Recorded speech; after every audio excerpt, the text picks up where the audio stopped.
Bienvenue sur Top Invest, la chaîne des tops d'investissement. Ici, on parle essentiellement d'entreprises de qualité. Aujourd'hui, on a une excellente nouvelle. Intel a coupé son dividende et c'est magnifique. J'adore ça. C'est la meilleure décision que cette compagnie-ci pouvait prendre. Couper le dividende. Et si vous vous rappelez bien sur cette chaîne-ci, vous savez que je suis investisseur sur Intel. Et depuis le début, je vous dis ceci. Couper le dividende, management doit couper le dividende. Si le management coupe le dividende, il sera dans mon top du top parmi les meilleurs managers qui soient sur Intel, au moins sur les 10 dernières années. D'accord? Tout simplement parce que je pense qu'avec les investissements qui viennent, Intel doit couper son dividende et privilégier essentiellement ici la dépense en capital, comment on appelle ça?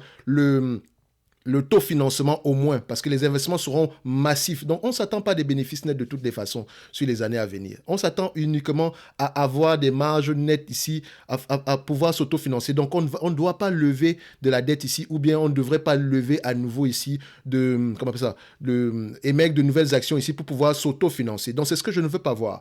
Donc, vous pouvez voir ici, Intel, et depuis le début, je dis depuis le début, je pense que sur les 3 dernières vidéos, c'était couper le dividende, couper le dividende, couper le dividende. Donc pour moi, c'est une bonne nouvelle. C'est une bonne nouvelle. D'où ici, ça nous permet ici de parler du fait de bien fonder, même de se questionner quand on verse un dividende ici. Comme je le dis souvent, Intel, là, ça fait des années qu'il verse un dividende qui est stable et croissant année après année. Et comme je l'ai toujours dit, c'est une information qui n'est pas pertinente quand vous investissez à long terme. Même si vous investissez pour le dividende, vous devez investir dans une entité qui a les capacités de maintenir ses bénéfices nets stables et croissants année après année. Car le versement du dividende n'est qu'une allocation du capital et c'est quelque chose ici, voilà, à la discrétion du management. Et parfois même, il est bien, ou bien, parfois même, c'est une bonne décision de ne pas payer un dividende du tout. OK? Et quand vous voyez cette compagnie ici avec la situation actuelle, d'accord, les investissements massifs qu'elle a à faire sur la période actuelle, vous vous rendez compte que le dividende en lui-même n'a pas lieu d'être. Pour moi, si cette compagnie-ci m'appartenait enfin, si j'étais actionnaire majoritaire ou bien PDG de cette compagnie, j'aurais coupé le dividende. Ça va faire quoi? J'aurais j'aurais deux, trois actionnaires qui ne seront pas contents. Et alors, c'est peut-être pas les meilleurs, c'est peut-être pas les bons actionnaires ici en date d'aujourd'hui. OK? Donc, ces personnes-là peuvent aller ailleurs. D'accord? Donc, je pense que couper le dividende ici, c'est la meilleure décision que Intel pouvait prendre sur les derniers mois. OK? Donc, alors, à partir de là, qu'est-ce qu'on peut penser pour le futur d'Intel? Pour le futur d'Intel ici, franchement, maintenant, je sais que il y a de fortes chances qu'on ait assez de cash ici quand je dis pour pouvoir ici supporter la grosse dépense en capital actuellement en cours. Ok, je vous rappelle que c'est une dépense en capital de croissance, construction de nouvelles usines ici pour se transformer en totalité parce que Intel va se transformer, Intel, ça sera à peu près deux compagnies en une. D'accord, la partie Foundry, donc ça sera un peu comme on va se dire ici, comme un TSMC et comme un AMD. On va le dire ça. D'accord? Donc, pour la partie, pour pouvoir visualiser les choses. Donc, ça sera deux compagnies en une. Et en plus, avec le CHIPS Act ici, tous les problèmes avec Taïwan, etc., elle se trouve dans une bonne situation où elle peut profiter de la situation actuelle pour pouvoir être à peu près le sous-traitant de toutes les entreprises qui vont fabriquer des semi-conducteurs, d'accord? Donc, par exemple, si Intel veut fabriquer des chips, excusez-moi, si Intel veut fabriquer des chips, on va le dire comme ça, elle peut le faire elle-même. Déjà, elle le faisait déjà elle-même. Si, par exemple, Apple veut le faire, elle peut voir Intel pour le faire. Si AMD veut le faire, elle peut voir Intel pour le faire. Si Nvidia veut le faire, il peut voir également Intel pour le faire. Donc, Intel ici sera à peu près comme un middleman, tout simplement parce que ces entreprises-là n'ont pas de foundry. Donc, elles ne fabriquent pas elles-mêmes les semi-conducteurs. Elles designent, elles conçoivent et voilà, elles délèguent la fabrication ici à des entités comme Intel ou bien TSMC. Avant, Intel ne le faisait pas pour les autres, elle le faisait pour elle-même ici, mais dû à certains problèmes ici au niveau de, voilà, au niveau ici de la, je dirais même pas de la chaîne de fabrication, mais au niveau de son segment Foundry ici, ils ne se sont pas adaptés en conséquence par rapport à la aux nouvelles technologies en date d'aujourd'hui. Donc, c'est-à-dire qu'ils n'ont pas la capacité de se fabriquer, par exemple, le 5 nanomètres ou bien le 3 nanomètres. Ils sont encore au niveau du 7 nanomètres ici, mais ils ont un 7 nanomètres évolué parce que c'est une question c'est également une question ici de consommation d'énergie, etc. Bref, on va pas rentrer sur quelque chose qui concerne les semi-conducteurs ici. C'est un segment, franchement, quand je suis devenu actionnaire d'Intel, c'est à ce moment-là que j'ai commencé à m'intéresser énormément à ce secteur-là. Parce qu'avant, je regardais juste les chiffres, je me disais, oh ouais, ça va continuer. Intel, c'est quand même Intel, mais les amis, ça vaut bien de. Il faut s'intéresser au business en lui-même. C'est un peu comme Broadcom. Intéressez-vous au business. Une fois que vous comprenez le business en lui-même, vous pouvez dormir sur vos 2 heures. Et c'est un peu comme Micron Technology. Je vous mentionne souvent ici que Micron Technology, c'est cyclique, mais Micron Technology est situé sur un big trend actuellement. Elle est cyclique, certes, mais les bénéfices nets actuels de Micron Technology pourraient être 2 fois plus élevés dans les 5 prochaines années, en moyenne. Je dis bien en moyenne. Elle sera toujours cyclique, mais maintenant, quand elle aura de mauvais résultats, ça sera peut-être ça sera peut-être le double de ce qu'on a ici aujourd'hui. Donc faites attention ici.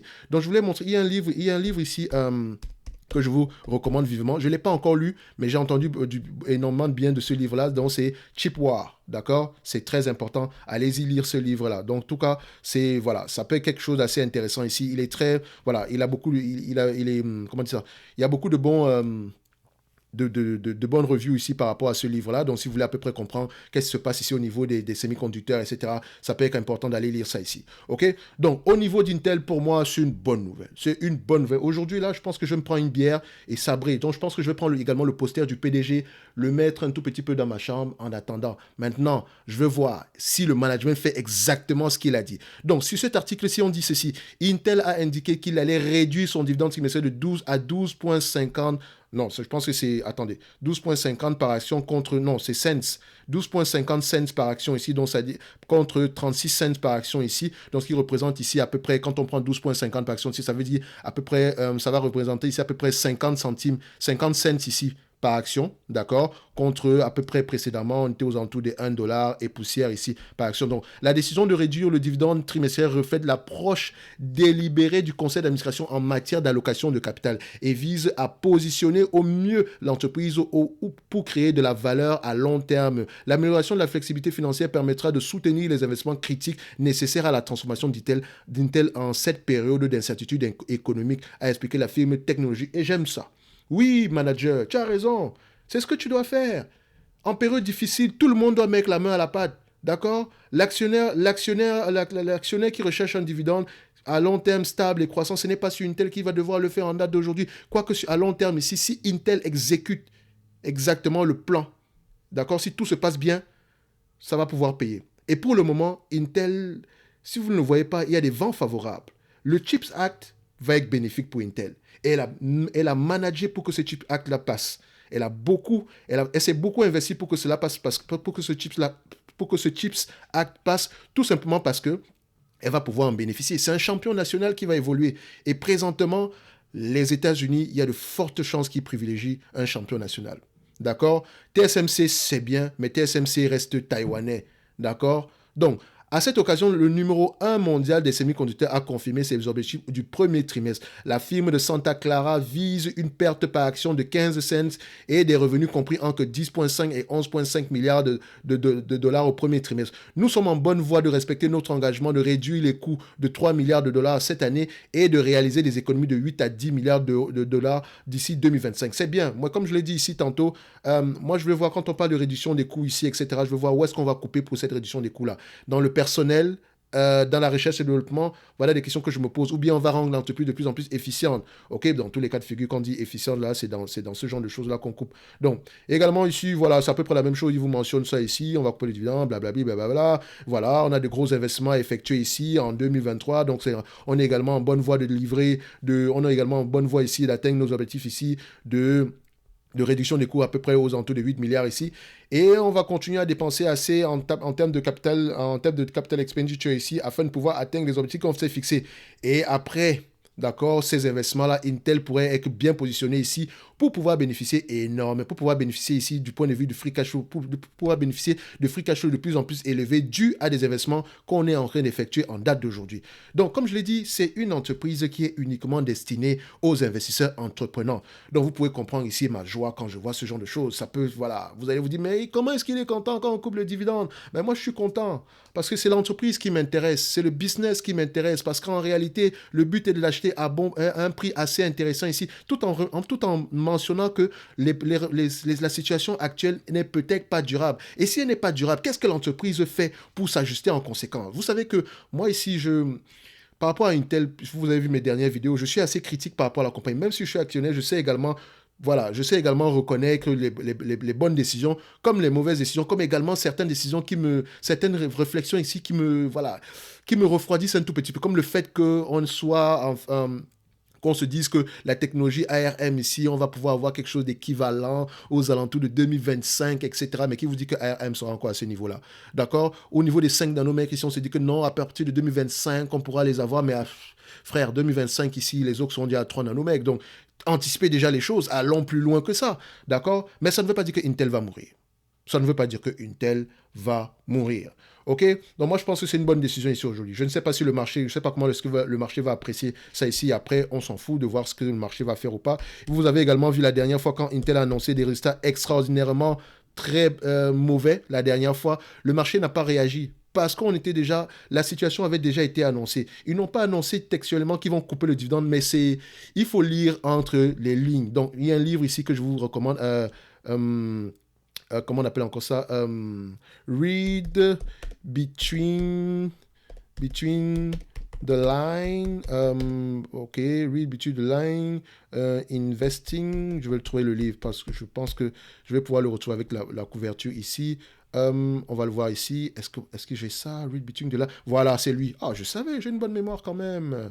Read between the line, investing between the line, how to make smart decisions by decoding CEO communication. Comment prendre les bonnes décisions en décodant la communication ici du management. Oui, parce que la communication du management ici, parfois ils vous disent les choses, mais ils ne vous disent pas de manière, voilà, on va couper le dividende. Non, on vous parle de coûts.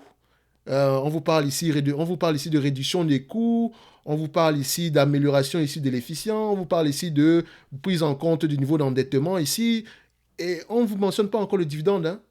On ne vous mentionne pas encore le dividende. Mais ça peut déjà vous dire ici, vous pouvez déjà avoir un avis par rapport au bien fondé même de ces dividendes-là, surtout quand vous prenez en considération les gros investissements. Voilà. Donc, moi, je suis content par rapport à la coupure du dividende ici. Je pense même qu'on devrait me le suspendre totalement. Ça ne me dérange pas. Donc, pour ceux qui ont investi sur Intel pour les dividendes, vous pouvez sortir aujourd'hui. D'accord? Donc, sortez. Ou bien gardez vos actions, c'est à vous de voir. Dans tous les cas de figure, Intel ici, pour le moment, le manager prend les bonnes décisions. C'est exactement ça qu'il fallait faire depuis. Vous avez vu, il y a quelqu'un qui est venu dans cette compagnie ici en tant que manager, l'ancien PDG, celui qui a été remplacé par le PDG actuel. La première chose qu'il fait, c'est de réduire la recherche et le développement. Comment est-ce que tu veux réduire la recherche et le développement alors on a un retard technologique? On a un retard technologique et toi, tu réduis la recherche et le développement. Ça n'a pas de sens. Même si je pense que le niveau les fonds dépensés pour la recherche et le développement d'Intel sont très élevés par rapport à ce qui est produit en date d'aujourd'hui. Donc, ce n'est pas aussi efficient que ça. D'accord? Et depuis le début, on dit qu'il faut couper le dividende. Couper le dividende. Eh bien, c'est arrivé. Couper le dividende, c'est arrivé. Donc, c'est une bonne décision. Maintenant, voilà, je ne m'attends pas à une année 2023 extraordinaire. Vous avez vu ici, on le mentionnait déjà également dans les notes d'analyse que je vous ai partagées tantôt. Pour ceux qui veulent avoir des notes d'analyse, pour ceux qui veulent voir ces notes d'analyse-là sur Intel, vous pouvez les avoir directement dans la top newsletter, essentiellement. OK. Donc, dans la top newsletter, vous aurez les notes d'analyse qui sont basées sur la lecture des rapports financiers, ici, l'écoute des conférences call. OK. Mais attention, maintenant, je réserve uniquement ces notes d'analyse-là pour les abonnés top premium. Pourquoi? Parce que ça demande de la lecture, les amis. Donc, à la fin de la journée, c'est du temps. OK. Donc, ici, vous pouvez avoir accès aux anciennes notes d'analyse et les nouvelles notes d'analyse sur Intel ici sont uniquement, enfin, quand elles seront disponibles, parce que c'est pas comme si je lis tout le temps sur Intel, il y a beaucoup de choses que j'ai à faire à côté. Mais voilà, vu que c'est une compagnie que je possède, qui m'intéresse, donc généralement, en chaque trimestre, je lis un tout petit peu dessus, ou bien au moins, j'essaie de survoler les rapports financiers ici et d'écouter les conférences call, surtout les conférences call. D'accord? Donc, l'accès au service Top Premium ici est dans la description de la vidéo, ainsi que la Top Newsletter. Dans le service Top Premium également, je vous partage, vous pouvez demander des analyses quantitatives ici, comme celle qu'on a fait sur Corian, ou bien comme celle qu'on fait d'habitude sur ces chaînes-ci. On appelle ça analyse fondamentale, mais moi, j'appelle ça analyse quantitative, parce que l'analyse fondamentale, c'est le quantitatif plus le qualitatif. Le quantitatif présente les chiffres, le qualitatif fait parler des chiffres. Sur Intel, on peut présenter les chiffres, mais quand on lit les rapports financiers, on fait parler les chiffres, et ce qui nous permet de dire ici que Intel devrait couper ce dividende-là. Intel, voilà ce qu'il devrait faire ici pour que un investissement dans Intel soit justifié. Et comme je l'ai mentionné ici tantôt depuis, Intel ne va pas mourir. Ça, il y a de grandes chances que ce ne soit pas le cas, surtout avec le manager actuel. Il prend réellement les bonnes décisions. Maintenant, on va voir. On sait que 2023-2024, c'est mort. On s'attend, les résultats, c'est à partir de 2025 présentement. Donc, si vous êtes sur Intel et que vous voulez avoir du x5, vous voulez avoir, voilà, comment on appelle ça? Vous voulez faire ici du chiffre à court terme en termes de croissance ici du prix de l'action, etc. Moi, franchement, je ne sais pas ce que les actions vont faire dans les 12 prochains mois ou dans les 3 prochains mois. En tout cas, sur les 10 prochaines années, il y a de grandes chances que Intel, au prix qu'on puisse récupérer nos sommes de départ. OK? Donc, la confiance monte de plus en plus sur Intel. Moi, j'aime ça. Maintenant, je vais continuer à suivre ce que le management mentionne sur les prochaines conférences call. Comme je vous l'ai dit, ça paye d'écouter les conférences call, les amis. Ça paye d'écouter ces affaires-là. Parce que je suis enthousiaste ici. Ça me fait plaisir de me dire que oui, Thierry, tu avais raison en le mentionnant. Mais je n'avais pas raison parce que j'avais une boule de cristal. Non, c'est parce que en lisant les rapports financiers, c'est quelque chose ça ressortait un tout petit peu. Même s'il ne vous le disait pas, mais vous pouviez avoir une idée générale par rapport à ça. Je dirais toujours que vous pouvez être comme de bons investisseurs si vous êtes de bons businessmen. D'accord? Parce que vous devez penser en termes de business derrière. Est-ce qu'on prend les bonnes décisions pour survivre? D'accord? Donc, une entreprise avant tout, je dis bien une entreprise, c'est avant tout un business model. Si le business model ne va pas bien, il y a de fortes chances qu'on vous coupe le dividende, etc. Parce que le dividende reste une allocation du capital. Parfois, c'est bien de le verser, parfois, ce n'est pas bien de le faire. Parfois, ce n'est pas bien de l'augmenter, parfois, c'est mieux de rembourser la dette. Donc, vous devez questionner la politique d'allocation du capital. C'est global. Ce n'est pas juste une question de croissance année après année. Est-ce qu'ils étaient même dividendes aristocrates? Si c'est le cas, est-ce qu'ils étaient... Je ne sais pas, parce que ce n'est pas des choses que je regarde généralement. Donc, Intel ici, couper le dividende, c'est bien. Maintenant, on aura un dividende ici de 50 sous C1. Oh là là, je vais passer une bonne journée. Les amis, je vais m'arrêter là. Sinon, voilà, vous pouvez sentir l'enthousiasme ici dans ma voix. Je pense que Intel, maintenant, ce manager-là, oui, 5 étoiles. Maintenant, voilà, il fait partie pour moi du... Maintenant, c'est quelqu'un il a les... Excusez-moi du terme. Il a les... On va dire ça... Comment on dit ça en français facile? Comment on dit ça? On va dire qu'il a le courage, parce que j'aurais utilisé un terme plus vulgaire, mais il a le courage de le faire. Il a le courage de prendre les bonnes décisions. Les décisions qui s'imposent sont souvent des décisions parfois difficiles. On n'est pas là pour caresser dans le sens du poil l'actionnaire. L'actionnaire ici, on a déjà émis de nouvelles actions depuis. On a déjà levé du capital il y a très longtemps. Donc, ce n'est pas comme si en choyant l'actionnaire ici aujourd'hui, on a peur qu'il parte. Non, il n'a qu'à partir. Parce qu'à la fin de la journée, c'est le business qui doit survivre. Ce n'est pas l'actionnaire qui doit survivre au business. Non, c'est le business qui doit survivre à l'actionnaire ici. Parce que l'actionnaire lui-même, il aura tendance à mourir. Vous imaginez pas le nombre de personnes, les premiers actionnaires d'Intel ici. Il y a beaucoup de personnes qui étaient actionnaires d'Intel qui sont déjà passées. Donc les entreprises ont vocation à être, entre parenthèses, éternelles. Une bonne entreprise devrait être éternelle à la fin de la journée. Et ça ne veut pas dire, quand je dis éternelle, ça veut dire que tôt ou tard, il y aura ce genre de situation difficile-là et elle devra absolument prendre les bonnes décisions afin de pouvoir résister. D'accord? Et Intel prend les bonnes décisions. Kodak n'a pas pris les bonnes décisions, on ne parle plus de Kodak aujourd'hui. General Electric n'a pas pris les bonnes décisions, on est en train de découper l'entreprise ici aujourd'hui. 3M ici n'a pas pris les bonnes décisions, je te répète bien, c'est une belle entreprise, mais en cachant les informations ici, elle n'a pas pris les bonnes décisions, ce qui fait que maintenant, elle va découper l'entreprise en plusieurs morceaux. OK? Il y a des entreprises ici, par exemple, comme Stanley Black & Decker, qui est en train de se transformer littéralement ici, qui se repositionne sur un segment d'activité où elle a des marges plus élevées, où elle peut avoir un pricing power plus élevé ici. Donc, ça peut avoir tendance à impacter le revenu net, le revenu ou les bénéfices nets à court terme. Mais est-ce que c'est une bonne décision? Oui, c'est une bonne décision. C'est une bonne décision. OK? Donc, les gars, les amis, parce que, excusez-moi, j'appelle les amis parce que je sais également qu'on a des femmes ici parmi nous. Donc, ici, vous devez lire les rapports financiers. La lecture libère, les amis. Quand vous lisez, vous êtes calme. Vous êtes calme. Si aujourd'hui on vous annonce que Intel a coupé son dividende et que l'action a fait moins 20%, et alors, on savait déjà que il y a de fortes chances que moi je m'attendais, j'avais déjà introduit ça dans mon raisonnement que Intel doit couper son dividende. OK? Maintenant qu'on me l'annonce, c'est bon, c'est une bonne nouvelle. C'est une très bonne nouvelle. D'accord? Donc, un like, un abonnement, ça fait toujours plaisir, les amis, d'accord? Donc, n'hésitez pas également à aller vous abonner sur le service Top Premium ainsi que sur la Top Newsletter pour soutenir la chaîne, les amis. Donc, on va se donner rendez-vous sur la prochaine vidéo et d'ici là, les amis, portez-vous bien, lisez vos rapports financiers parce que ça finit toujours par payer. Merci.